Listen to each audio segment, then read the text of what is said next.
Assalamualaikum everyone. Welcome back to our show Unscripted on America's Islamic Radio. I'm your host, Maria. And I'm your host Hanaa, and today we're starting something super different, completely new. We're super excited to have a guest host with us.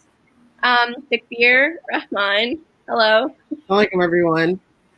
So basically this is the first episode for our history segment that we just added to Unscripted. And so the show basically entails us discussing different events throughout history, but today is just going to be a brief introduction into who we are and where we come from. So I want to start us off by Takbir, you don't look Caucasian. So where are you from? I love I'm from Brooklyn. No. Where are you really from? Sunset Park. No. Where are you really from, Takbir? 9th Avenue.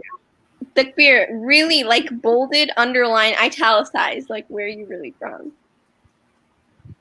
No, I get it. You're trying to be modern and trying to be from Brooklyn, but come on, seriously, where are you from? I can't do this. Okay.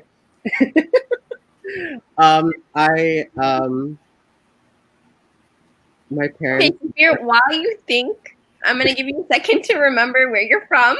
Mm-hmm. I just wanted to give everyone an Eid Mubarak, a quick Eid Mubarak. I hope all of your Eids are going really well. I hope all of you are healthy and safe.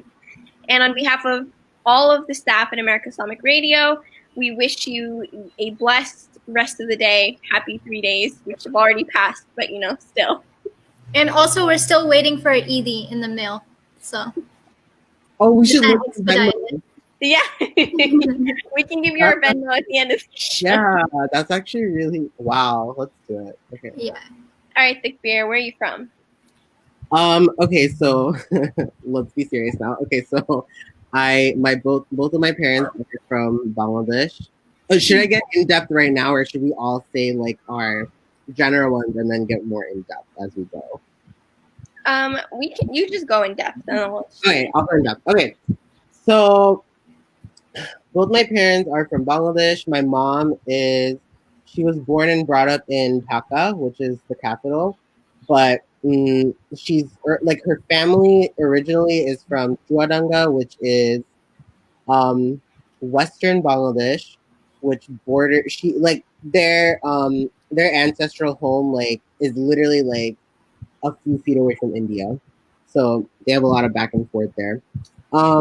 And then my dad is actually from Sylhet, which is a little controversial. But Sylheti is sometimes considered a separate language, sometimes a separate dialect of Bangla. And they're seen as Sylhetis kind of see themselves as ethnically different from Bengalis. So sometimes I tell people I'm mixed race, even though I'm not. Do you check off the other on the standardized? I'm ready. That'd be cool.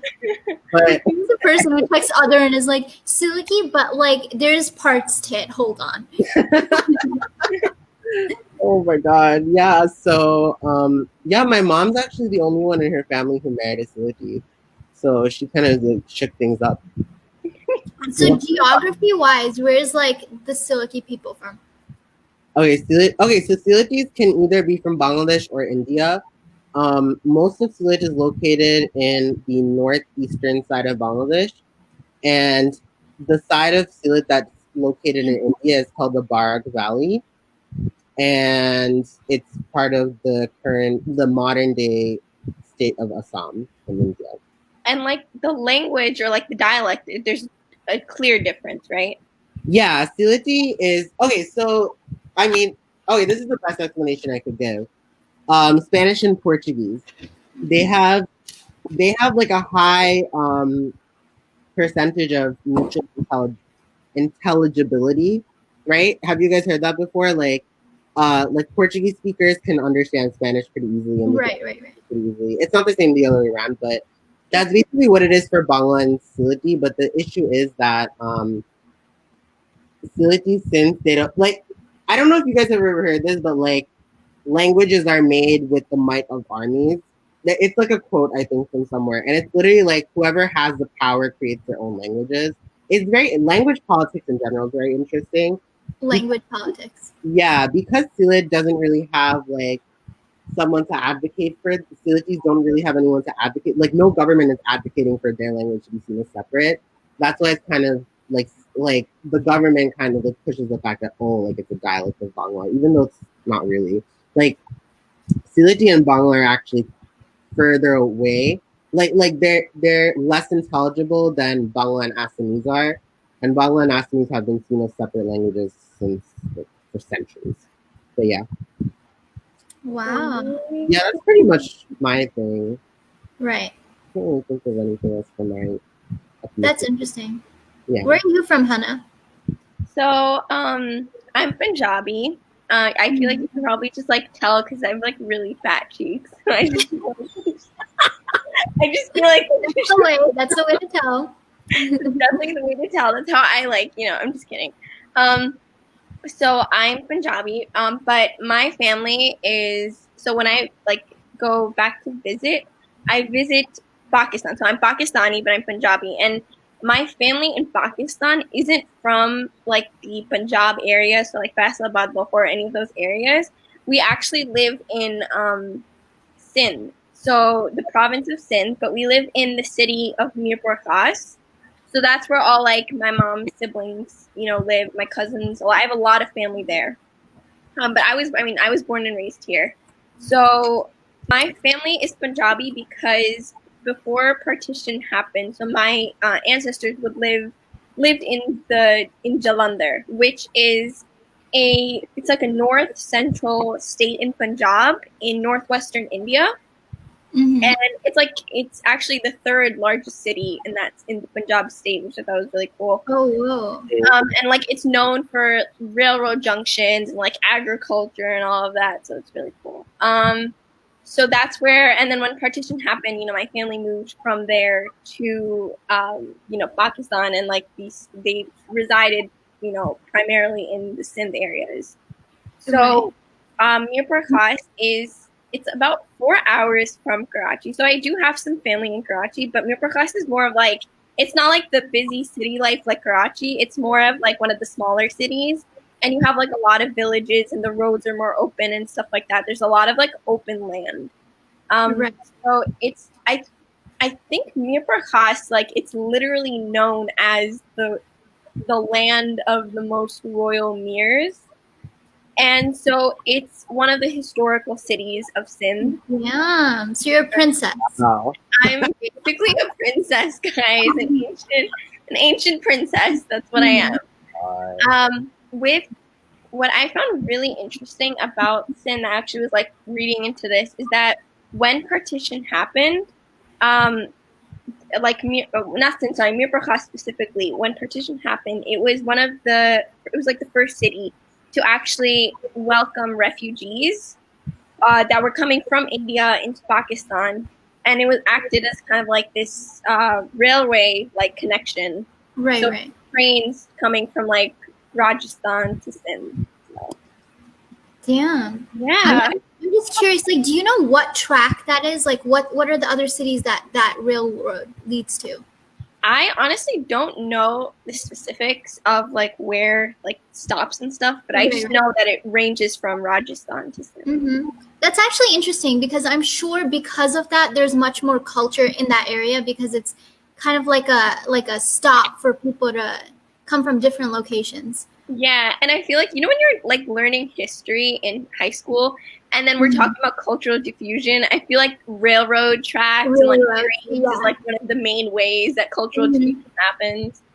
So yeah, that's my 2 cents. That's my 2 cents on that topic. I think this time you might be right. Yeah, I got it right this time. Yeah. Nice. Mario, what about you? I'm curious. So I'm also Pakistani, like you, Hanaa. It's weird I didn't run into you in Pakistan, but okay. So I've known you since 6th grade, but I still don't know anything. So my family actually is Sindhi. So like my family is from I'm not sure like exactly what location in Sindh that we originated from exactly, but like right now my family lives in Karachi and they live in Hyderabad. And like but I know like they do have connections to like Mirpur Khas and Larkana as well.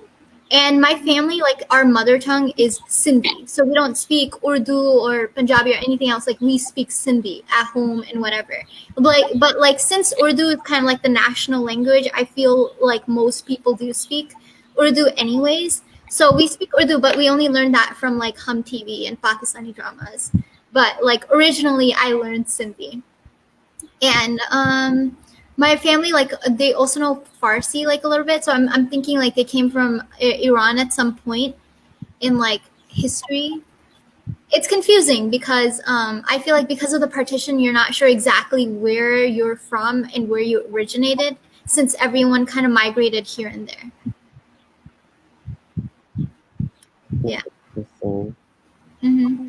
Wait, so like do you like okay, so do you know exactly which grandparents came from Iran or Yeah, it was my mom's family that originally came because they're more. I feel like they have like more. They're more like Farsi Sindhi, if that makes sense. Yeah.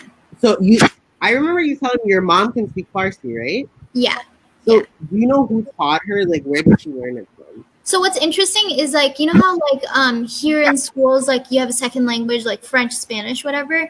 And when my mom was a child, well she spoke Farsi through her family, but like also like as a second language in Sindh, often at least in the past they offered Farsi as like a second language, which is interesting. So interesting because now whenever I go back, my cousins like they learn Sindhi in school now. Oh really? That's Yeah, so cool. it's like I mean they have Urdu class, but then they also have like Sindhi. So I just think it's so interesting because I didn't know that like they taught Farsi before because I didn't think it was one of the more recognized languages of Right, Pakistan. right. So that's really interesting. Yeah. So I think that's pretty much what this segment of Unscripted is going to be about. It's going to be about history. And we're going to talk about the various different historical periods in the time, like maybe the Ottoman Empire. You guys also let us know what period you would like us to cover. But in general, we're going to be talking about geographical locations and the history that originated from that area. Mm-hmm. Our goal is to talk about history in a way that like we've kind of never learned it before, because I feel like when we learn history in school and stuff like that, like it's taught to us in a very dry manner, and it gets boring. Like it's very boring, and the thing, and I know that firsthand as a history major. Like whenever I learn history at school and stuff, it bores me to death, and I'm just like, okay, like why am I doing this? And then I start learning it on my own, and then I get interested in it, and I'm just like, oh, because it's not taught the right way. And So, I think another thing is like when it comes to I mean we've like all were born and raised in the United States, right? So we've learned like American history over and over again throughout school. I find world history more interesting because you like you actually you can compare the different continents, different countries, and stuff like that, and you like see what goes on in the world. Just thought it's pretty cool. Right. for sure. I can't wait to cover like world history, but obviously in depth to an extent that we didn't never really learn before. Because like the other day, the three of us were researching things. And I feel like we were just mind blown. Like like wait for like 10 minutes. Yeah. I like held my head for like a second, and I was like, history really repeats itself. Like you see it happen so much, and it's different periods throughout time. It's not just one period. You know what I mean? Yeah. Right. Sure, yeah. Okay, well, thank you guys for tuning in. I really hope you guys have a very, very beautiful rest of your third day of Eid. We will be expecting our Eidis soon from you guys, inshallah. And Eid Mubarak again. Eid Mubarak. Guys, thank you again for tuning in to the history segment of Unscripted on America's Islamic Radio. I'm your host, Maria. I'm your host, Hanaa, and I'm Takbir. All right, guys. Thank you. Assalamualaikum. Assalamualaikum, everyone.